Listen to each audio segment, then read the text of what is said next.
Hello, alright, and welcome back into another episode of Craven Some Raven. I'm recording this like a second time, so if I sound irritated, that's because that's going on. But I'm back here again with another episode, and we got a game coming up this week. The Cheeseheads versus the Ravens. They're coming into M&T Bank Stadium to see if they can even hang with our defense. I don't know much about their offense, but I don't think they can. I really just don't think they can. And I'm excited because we got another game. We're going to see some more one-on-one action. The ones v the ones. Technically there will be one-on-one action, but going to see some more first team versus first team. Because obviously last week we sat a lot of our defensive starters. We didn't have Jimmy Smith. We didn't have Marlon Humphrey. We didn't have Tavon Young. We didn't have Tony Jefferson. We didn't have Earl Thomas. And we didn't have Brandon Carr. So our top six corners and safeties are basically our starting DB unit was not playing. And we still put up a shutout against professional football players. Ha! Ha ha. Let's see what you got, Green Bay. Who do you think you are? I don't think you're shit. Bunch of cheeseheads. Got cheese in your head. Ravens eat cheese, son. I don't know. Do birds eat cheese? I bet they do. They probably don't go out looking for it, but I bet they eat it. So, this game, we're going to see some more one-on-one action. We're hopefully going to see Aaron Rodgers, one of the elite QBs in the sport. I think he's kind of a douchebag. He whined his way into getting a new coach. My dad doesn't talk to me. Olivia Munn broke up with me. I want a new coach. So bring in Matt LaFleur. Peter LaFleur is from Dodgeball. What do you think of that, LaFleur? Anyways, Dodgeball, great movie. Fucking Peter LaFleur, the average Joe's gym, taking on whatever their gym is called, Globo Gym, that's what it is. The Ocho, which they should bring back. They should really, or not bring back, but that should be a real thing. Either way, so the Frenchman LaFleur, he is now their head coach. I don't really know much about him, other than what people have said about him. So he's not a Raven, so I really just don't care, if I'm being completely honest.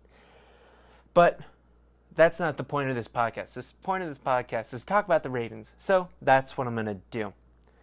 Because we're going to see some good matchups. We're going to see Marlon Humphrey versus Davante Adams. Our D-line versus Aaron Rodgers.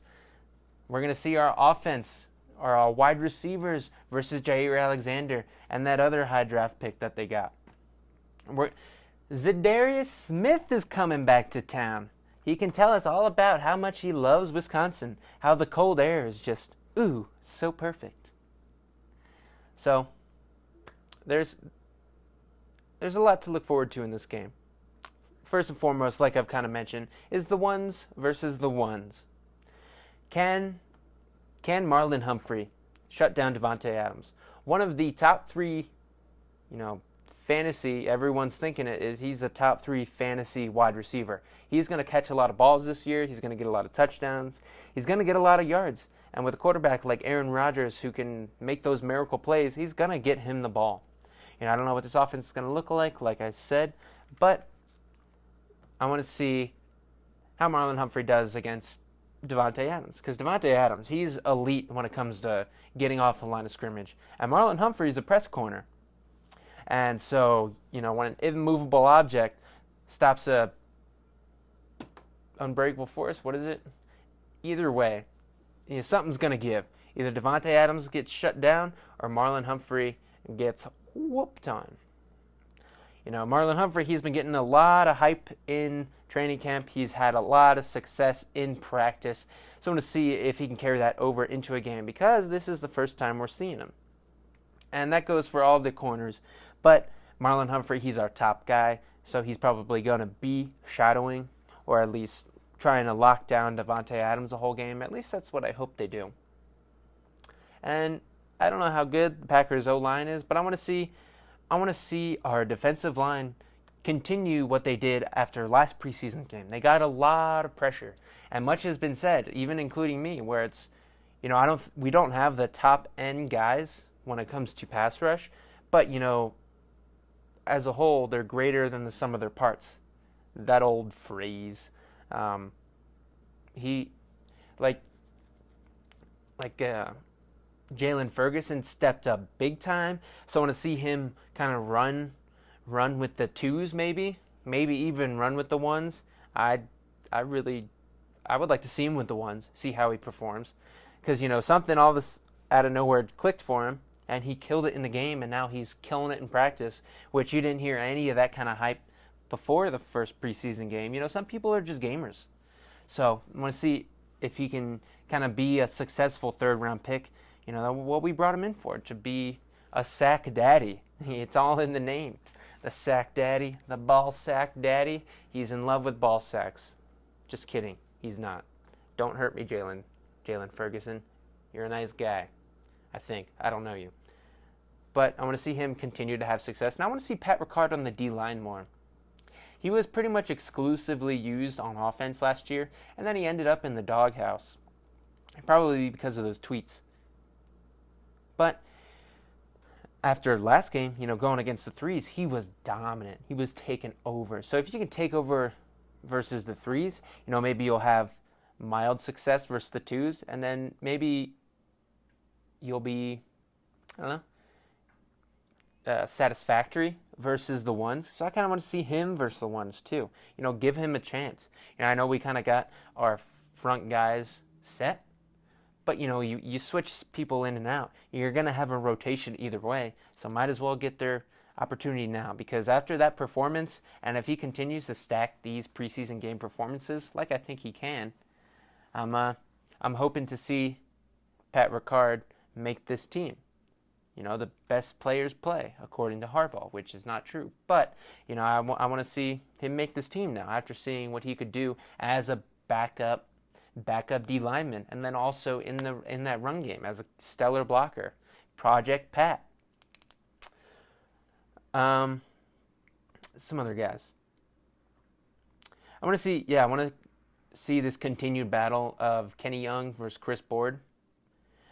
Kenny Young, I think he makes way more splash plays than Chris Board, but I think Chris Board is out of position less. Because a couple times you'd see Kenny Young, he'd dive up a gap, or he would miss a tackle. He would, it's just he didn't quite make the play, and he was just so close. And you can't really have that on your starting defense, especially one in the Ravens that relies on their linebackers. I mean, every defense kind of relies on their linebackers, but good linebacker play really holds. It's the glue that keeps us together. So I want to see Kenny Young, continue to make splash plays, but I want to see him sound and stout in his technique and in his skills. I don't want to see him out of position again, because I think he does possess elite traits, like that speed, that coverage ability. Sometimes his instincts are off the chart, but other times you're like, what are you doing? What are you doing, bro? You're out of position. You took the wrong gap. It just is what it is. And Chris Board, he's fast, he's mean, he's lean, and he's not out of position.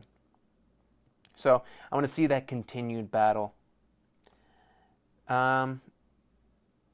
Hopefully we can get some interceptions, get something going, especially on the the ones versus the ones. I want to see that. Even though Aaron Rodgers, he makes calculated throws, I should say. He doesn't like to throw the 50-50 ball unless it's a Hail Mary. So I want to see our guys cover well, and get that motherfucking ball. So I guess on the offensive side, I want to see our run game have a little bit more success.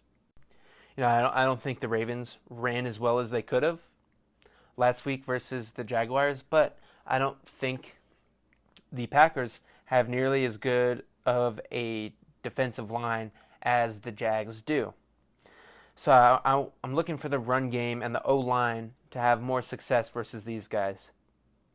And more on the O-line, this left guard position. The fuck's going on? Jermaine Illuminor looked so bad. He looked like hot garbage during versus the Jacksonville game. And, the Ravens were hoping he could step up and, if he improves at the normal rate that football players do, you'd think he would be a viable option there. But, rewatching that game, get off the fucking team, you Londoner, you Englishman. You think you can play football, yeah? You can't play football, bruv. I don't know English lingo. Anyways, yeah, he played like ass. And I don't know if Ben Powers is fully ready. He might be. But there's been a lot of hype about this Macari kid, Pat Macari, and he was an undrafted free agent, and he's looking like he might make this fucking team. He might be the only undrafted guy who might make this team. Because if you're looking at Antoine Wesley, he didn't have a great game. He dropped that ball, and that was his only pass, thrown to him, and he dropped it, and he could have caught it. And it wasn't like a bad throw. It was just you dropped it. And then also Gerald Willis. I think he got some good penetration on the D-line, but I think there's going to be a tough decision that has to be made when it comes to the D-line. And you can thank Pat Ricard for that. So sorry, Gerald Willis. But unless he starts balling out like Pat Ricard did, it's going to be tough to keep all these guys on the D-line. And this Pat Macari guy, I think that's his first name, Pat. Got that name down, Pat? Let Macari this O-line. Anyways, he looked good. He had great technique. He was pushing people off. He was walling people off. I got times during the game when Justice Hill was in the game because he was running with the threes and twos on the offensive line. Macari was the best blocker. He was the one making the right plays because so many times there was someone in the backfield. Someone was getting beat bad, and that's kind of why Justice Hill, he didn't break any huge runs last week. And that's because our O-line wasn't really performing up to snuff. But that Macari kid was. And if he continues that, he could very well be the starter. I know we drafted Ben Powers, but if this kid beats him out, then so be it. Let the boy play. Let Macari this team. So, I guess jumping from O-line to running back, I want to see Justice Hill some more.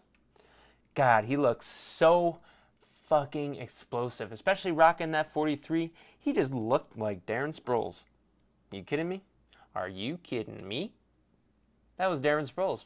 He was just so explosive and quick and had great contact balance and was able to stay up even though he was getting hit in the backfield left and right. That swing pass, thing of beauty. Thing of beauty. So, I want to see him have some more success, and hopefully we'll get to see Mark Ingram in this game. So, the guy we brought in to be our lead back, or at least be the lead of the committee, be a leader in the locker room and on the field. So I want to see how he does, how his running style fits in with this offense. If his running ability was a product of a great Saints offense, or if, like I think, he's just a great running back and he's going to do well for us. Maybe catch some passes out of the backfield, do some damage in the passing game. I just want to see him get out on the field. And anytime he's on the field, I'm going to be excited. Then obviously Lamar Jackson, we want to see him take another step in the right direction, make some more passes, perfect passes, good timing. I want to see his timing routes, how he hits those, throws to a spot, let the receiver go get it.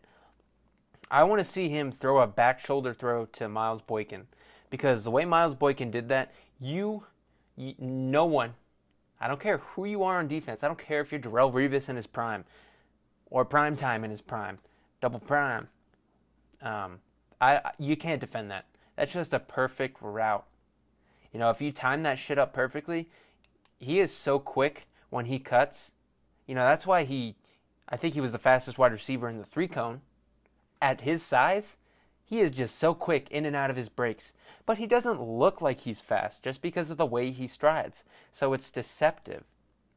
So maybe that'll throw a defense off, but I want to see him and Lamar connect on one of those, because you throw that 10 times a game, you're going to hit on 8 of them, maybe 7 of them. But if you hit on 7 of them, that's over 100 yards right there. That's some third down throw type shit. Throw that on every third down, and you're going to get it. And, I want to see him because I think he's going to be the starter. He might even be our number 1. As much as I love Willie Snead, he's the young guy, so he might be featured more. Get the fans hyped up as Eric DeCosta's the new GM. He's like, Harbaugh, play the guys I brought in. I want to see this team get hyped. And Miles Boykin's one of these guys, and I hope he kills it with the first team.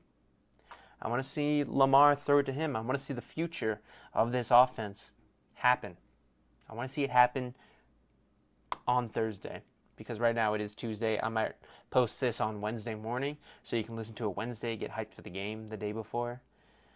So it is Tuesday now, the 13th. Tuesday the 13th, the unluckiest day of the year. I want to see that. And I want to see the tight ends get involved in this game a little bit more. I think they just wanted to see how everybody else does, because I think the tight ends in training camp and in practice, they've had a lot of success. So I think they wanted to see what the wide receivers brought to the table in game action, because they kind of know what these tight ends can do. They know what Mark Andrews and Hayden Hurst can already do because they played last year. And they maybe now they're going to throw it up to them and see what they can do against some of these Packers, these goddamn Packers, these fudge Packers. And apparently Hayden Hurst has been killing it. Been killing it in practice. So I want to see him translate that to the game. Because I saw that highlight, that one-handed snag on like the sideline in the end zone. Beautiful. And I love his feistiness. I mean, he gets hyped after a catch, throws the balls down. I'm thinking he's going to pull a beer out of his pants and shotgun it like Baker Mayfield did. Just tooth to can, chug it down, throw it down. What's up? First down. Let's go. So I'm going to see some of that action. Trace McSorley, I'm going to see if he can continue having more than 6-round draft pick success, because he's playing above his draft stock. I want to see if he can continue that, command the offense with poise. So those are just some things that I'm looking at, what I'm looking for. I'm sure I missed tons and tons of stuff. That's how these podcasts go. I start talking, and then I forget what I thought about earlier in the day, because all I do all day is think about Ravens football. And then I'm like, I should record a podcast. That's right. And then I end up, I totally forgot that whole point, that whole segment that I was going to talk about. It happens. It is what it is. This is an unprofessional podcast. I am just a fan recording my thoughts and feelings about the Ravens. So, with that being said, I want to talk about this Jadeveon Clowney stuff. There's been a lot of talk about him being traded and Ravens fans getting hyped about him possibly coming here. And I want to talk some negatives and positives. So positives. He's fucking Jadeveon Clowney. He's a beast. And hoping he stays healthy, he could be, he could return to his all-pro form. What I think he's capable of, especially under Wink Martindale, his whole blitzing scheme. I think he could be a huge threat with us. I think he could be like a focus point on the defense. Move him around, put him in crazy blitz packages, and he would just wreak havoc on the offensive line, and that would just help the whole defense, as good as I already think it is. According to the NFL, it's out of the top 9. So maybe with Jadeveon Clowney, maybe they'll bust into the top 9, even though they finished first last year. Asshole, motherfucker. They finished first last year. You don't even have them in the top 9? Who the fuck? I'm going to find that article again. I'm going to look up who this chump is, who this butt chugger is. Let me find you, bruh. Let me see how cool you are. Where you at, article? Where are you at? I'm going to find you, and I'm going to kill you. Adam Sheen. Shine? He looks like a fucking dweeb. Looks like a Muppet. Fuck you, bro. Which team? Get out of here, Kay Adams. You hot ass. Yeah, Kay Adams is adorable. Anyways. What was I talking about? Jadeveon Clowney. That's right. Now, we would definitely be favorites to be best defense in the league if we had Jadeveon Clowney. He is such a beast. He's such a mismatch. The height, weight, speed, top percentile of every athletic margin. That's why he was the first pick in the draft. And, we don't have that guy on the team. We have a collection of guys who are good, decent, more than decent, but passable.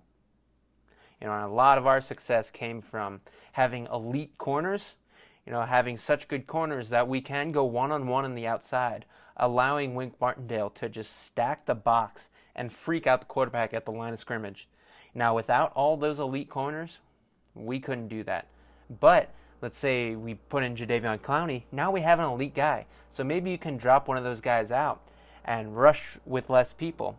So you don't have to, so you could double up more, where you could have the same success on the D-line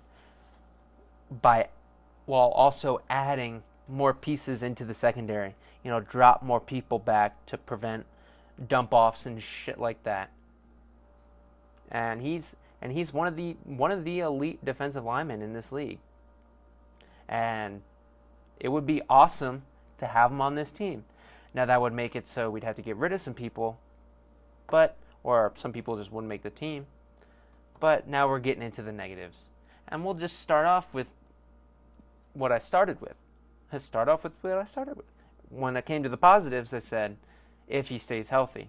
And big negative, big knock on Jadeveon Clowney. He is injury prone. He's had quite a few injuries, and he's missed a lot of games. And I feel bad for Texans fans because they have him and J.J. Watt, and they just never seem to be able to play together. They were always just out of phase. One of them was always injured. And it was a shame because they're two of the best defensive line, at least when they were both, when Jadeveon Clowney got drafted, that was going to be the most vicious tandem in the whole league. But they could just never play together. It's like Jim and Pam at the beginning of The Office. Pam was dating Roy, and then Jim was dating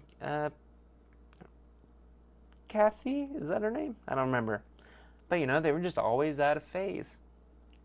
And we don't have a J.J. Watt, but with our scheme and the way we stack the box, that's our J.J. Watt. That is our Von Miller.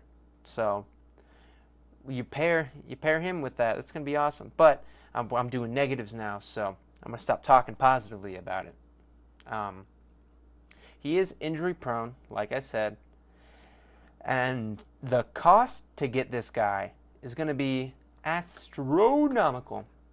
As much as I think it kind of would be worth it, draft capital and salary cap wise, I think Eric DeCosta, he's stacking picks. He's got a ton of salary cap room, so he can really shape this team to what he wants it to be. And maybe he wants to bring in his own guys through the draft and maybe pay some of our own players. He could go outside, and I'd be kind of down for it.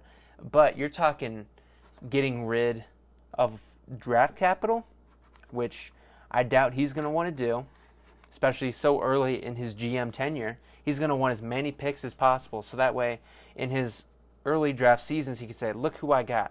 I'm the new Ozzie Newsome. I got 2 Hall of Famers. Woo! So I think he's going to want to hold on to these draft picks. And as a Ravens fan, I want them to hold on to these draft picks too. I crave draft picks because that's how you build a team. I mean, The more draft picks you have, the more chances you have of getting that 1 in a million player, of getting a Jadeveon Clowney who somehow drops to whatever round, You just don't know. People outplay the draft stock all the time, i.e., look at the whole Ravens roster.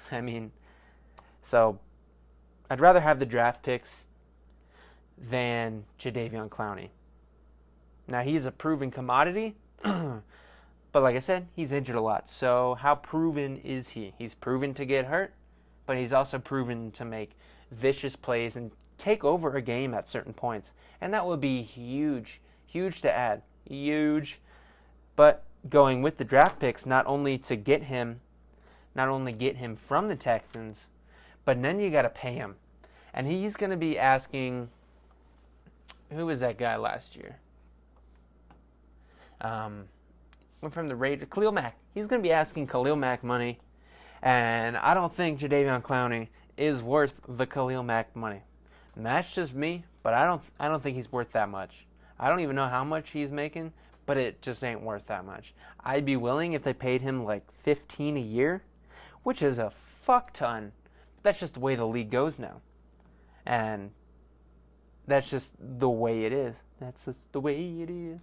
But he's not going to be he's not going to be okay with 15. I'm okay with 15 because obviously it's not my wallet, and as much money as that is, for whatever reason, when they're looking at the money on paper, they're like, that ain't enough. This guy's making this. Like, bro, that is $15 million a year. I mean, if you look at the contract straightforward, and you don't look through the minutia of it, where it's like it ain't guaranteed and this and that and the other, but that is $15 million. Go fuck yourself. That's not enough money. Do you know how much money that? Oh my God! Give me $2,000 and I'll be happy. You fucking kidding me, Jadeveon Clowney? You ain't worth that. I mean, he might be. He might be worth that. He could, especially in our defense that's already good, he could add that extra element that takes it from top 3 to definite number 1 historic levels, if that's what you're going for. But I'm thinking Eric DeCosta is going more towards offense. That's just my guess. And spending that much money and that draft capital, you're going to hamper your future. Hamper? Yeah, that's right. You're going to hamper your future. And as the new GM, although he's been with the Ravens for a long time, he's not going to want to do that. He's going to want to be able to build this team through the draft, I think, because he's a draft bug. He is a draft net guy. That's his shit. And part of this whole trade talk, Jimmy Smith was involved. People saying, "Oh, just trade Jimmy Smith for Jadeveon Clowney, straight across the board, plus some draft picks and having to pay him. All well and good, and you get Jadeveon Clowney." We are stacked at corner, but the second you get rid of Jimmy Smith, now we're not stacked. You have one injury, and now we're like, uh-oh, now we're thin. Because as good as our backups are, they're not as good as Jimmy Smith. And, when you take away the top-end guy, you can probably fill it in with an Anthony Everett, but you're still not going to get that same production. At least not what I think. He's still as unproven. And I'm a believer in Anthony Everett, but I still don't think he's as good as Jimmy Smith, even at Jimmy Smith's age. Now, Jimmy Smith is making a lot of money, but I think since we have the money right now, we can pay him. This is his final year in the contract. And next year, do we want to move on from him and possibly get a third-round compensatory pick, or do we want to try and sign him for less? I don't know what he's making now, but we can say, hey, you can come back. You want to play for the Ravens? You're going to have to take a discount. You're not the same player you used to be. Although you weren't injured last year, but you had the PEDs and stuff. We want you here as a leader, but you're going to have to take less money. He may go for that. He may not. So he could be here. It's a 50-50 toss-up. Depending on how he does this season, if he does well, I want him to stay on this team. I think he's a leader in the back end, and he still is a good cornerback. He's still a starter on anybody's team, including ours. I mean, if you're a starter on our team, you could start anywhere. Now, yeah, so you don't want to get rid of the guy just because, oh, well, we're deep at the position. Don't get greedy. There, he's one of the reasons we're deep at this position because he's one of the guys playing. Now you get rid of him, like I said, and then you have an injury. All of a sudden, we're like, fuck, do we have to sign a corner? Because all of our corners that we sent to the practice squad, because we couldn't keep everybody, fuck the 53, yet again. All of those guys who got sent to the practice squad, they've been poached. Other teams pick them up because they're like, hey, this guy could be our backup or our starter. You can't guarantee they're going to be on the team. And so you get rid of Jimmy Smith, and now it's like, well, fuck. Now what do we do? This guy's gone. This guy got injured. Shit, bruh. And they already stashed somebody. Jadeveon Clowney to Jimmy Smith. As beautiful as that sounds, as exciting everyone would be, just stay still. Don't make the crazy move. Go into the season. Be happy with what you got. Don't push it. Don't push it. I don't know. I just don't think getting rid of a corner is something we want to do. As deep as we are, right? You can never have too many corners. I think the opposite is more true. You just keep bringing in people. I'd rather see the Ravens, if the trade was equivalent, so if you gave up the same draft capital and the same money to either Jalen Ramsey. God, couldn't remember his fucking name. Jalen Ramsey or Jadeveon Clowney. I'd rather give that money to Ramsey. And we already have a shitload of corners. But if you brought him in, then I'd be, all right, if you want to get rid of Jimmy Smith, then go ahead and do it. But I still would rather have Jalen Ramsey over Jadeveon Clowney. Because I like the style of defense that we play. Having those elite corners allows you to go one-on-one on the outside, go one-on-one against any receiver on the field. That way you can just stack the box. And most of our sacks came on confusing the offensive line. And we need that. As it's harder to beat one-on-one than it is to confuse an offensive lineman with stunts and blitz packages, delayed blitzes, and all that. It's easier to get a sack that way than it is just doing one-on-one, no matter how great the player. A good scheme will always beat out talent. That's just the way it is. And coaching, or football, is one of those sports where coaching is super valuable. I think it's in sports terms, I think, or amongst all sports, I think coaching is the most important in football. You run play to play, and you can scheme someone open. You can, if you got a good scheme, you can win this game. Shit coaches, they don't last long. And you got someone like Bill Belichick, they have continued success over decades because their system is good. They know how to find the matchup. And that's the beauty of football, man, because it lets average Joes like me or you, someone but who has a great understanding of the game, command a team to greatness. You may not be physically gifted, but mentally you can beat anybody out there. So coaching's pretty cool, and I like our coaching scheme on defense because we are the aggressors. We dictate what goes on that play. I don't like a sit, read, and react defense. I like to go up there, punch him in the mouth, and see what happens.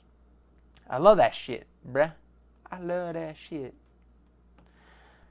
So those are my concerns and thoughts on this whole Jimmy Smith, Jadeveon Clowney. I'm sure there's some other stuff I thought about, but I can't think of now.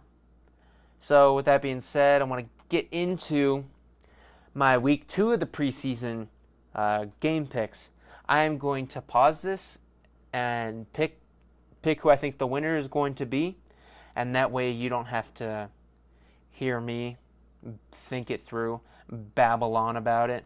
I can at least just think about it, pick my team, and then hit the cliff notes on it, And I will be doing this through my bookie, so you know that I will have skin in the game. I am not just picking these teams and it's, oh, well, shucks, I didn't win that one. No, I got money on the line. Now, albeit it might be only $1 or $2, depending on the matchup, but that's the way it is. I'm just betting the money line.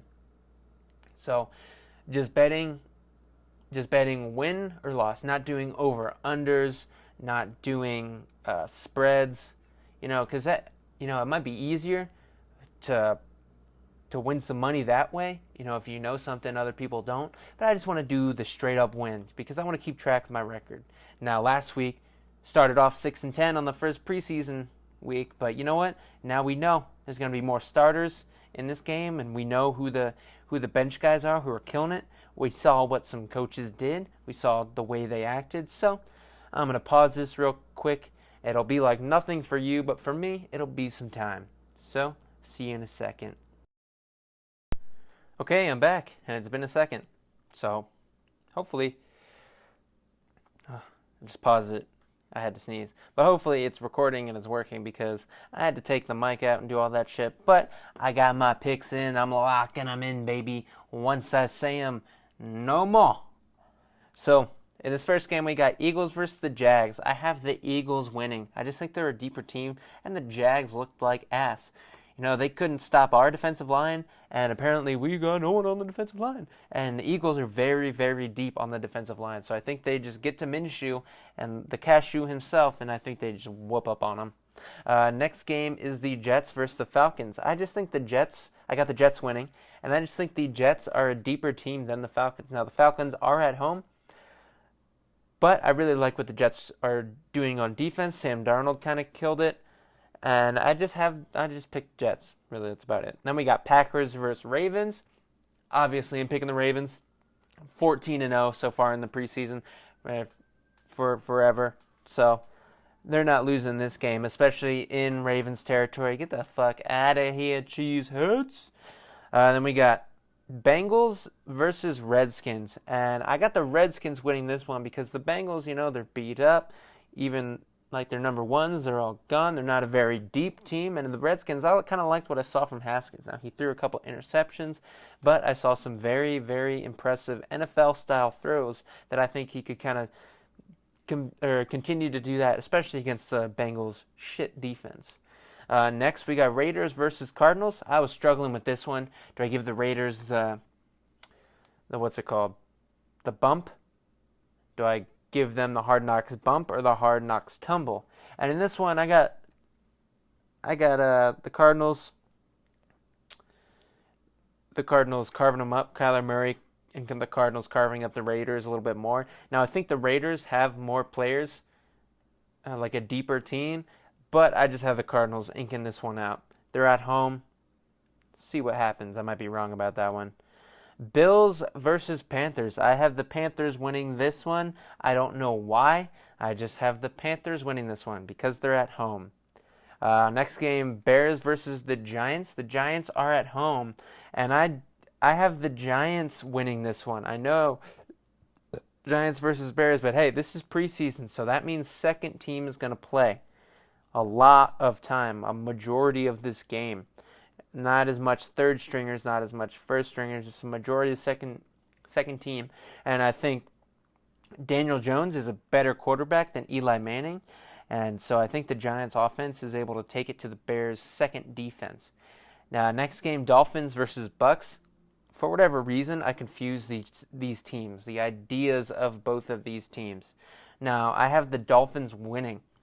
And both of them predicate off of huge chunk plays, crazy outcomes, and I think the Dolphins, in this rebuild mode, I think they end up fucking up and winning way too many games, especially in the preseason, where they end up having way too much success and not actually being able to rebuild. I think they Browns it, even though the Browns aren't the same Browns, which gets me to the next game, Browns versus Colts. I have the Browns in this game. I think they just are a super deep team. Everyone's telling them they can't do it. They're very young, very physical, and like I said, everyone's telling them they're not going to be able to do it. Like, I think they're a flash in the pan, but they're going to try to prove everybody wrong. And all these young guys trying to make the team, I think, are going to whoop up on some Colts. And then next is Patriots versus Titans. Bill Belichick disciples. They're never going to beat Bill Belichick, so I have the Patriots winning this one, even though the Titans are at home, and that is a pretty good matchup. Next is Chiefs versus Steelers. Fuck you, Steelers. I got the Chiefs winning this one. No matter who's playing, Andy Reid's system will prevail. Next game is Lions versus Texans. Now, I didn't want to root for the Texans because they just let me down. But I really do like that their second or third string quarterback. He looks really cool, really nice. I like the way he plays. So I got the Texans beating the Lions, and the Texans are at home too, so... Next is Cowboys versus Rams. Originally, I circled Rams, and then I changed it to the Cowboys because I think the Rams are a very shallow team. They're not very deep. Now, they are at home, but, they don't really have much of a home field advantage. And the Cowboys, I think, have a deeper squad, and with all this noise going around about Zeke and about their quarterback, Dak Prescott, and then Amari Cooper, I think they just want to kind of shut all the noise up and go in there and get the win. Next game is Saints versus Chargers. I got the Saints beating the Chargers. This is going to be a tough one. The Chargers are at home. Like I said, not much of a home field advantage, but, somewhat. It's a pretty cool stadium. But I think the Saints, they lost last week, and they're going to come back with a vengeance. Their first-team offense is going to play more, so I think they put up a lot of points. No matter how good the Chargers' defense is, I think the Saints' offense is that much better. So next game is Seahawks versus Vikings, and in this game I have the Vikings winning, strictly because they're at home, and I think the Seahawks, honestly, I picked them last week versus the Broncos, and they won, so maybe I should change this. No, sticking with the Vikings, because I didn't pick the Vikings versus the Saints, and the Saints lost. So I'm going with the Vikings at home, and then the last and final game, 49ers versus the Broncos. And I have the 49ers winning this one in Denver. I really like their young wide receivers in Deebo Samuel and Jalen Hurd. I'm a huge fan of Jalen Hurd, was a fan of him coming out of the draft. Not as much Deebo Samuel, but they're both killing it, and they are kind of second stringers, so they're going to play a lot of time. And I think they're going to put up some touchdowns and win this game. So to just recap, I got the Eagles winning, the Jets winning, the Ravens, Redskins, Cardinals, Panthers, Giants, Dolphins, Browns, Patriots, Chiefs, Texans, Cowboys, Saints, Vikings, and 49ers, all of them winning in their matchup. So we'll hopefully we can, have a little bit more success than we did last week. But you just never know. It's an any given Sunday, and especially preseason, you really don't know what's going on. So with that being said, if you enjoy the podcast, if you listen to the whole thing, kudos to you, because this ain't easy to do. It's very tiring on the voice. I gotta drink lots of water. My brain gets fried. I don't know what to say anymore. But if you could, drop a like, give me a 5-star rating. I'm on all podcast platforms, not all of them, but most of them. So if you could, do all that fun stuff, drop a like, help me out, subscribe. And I'll leave you with the Go Ravens!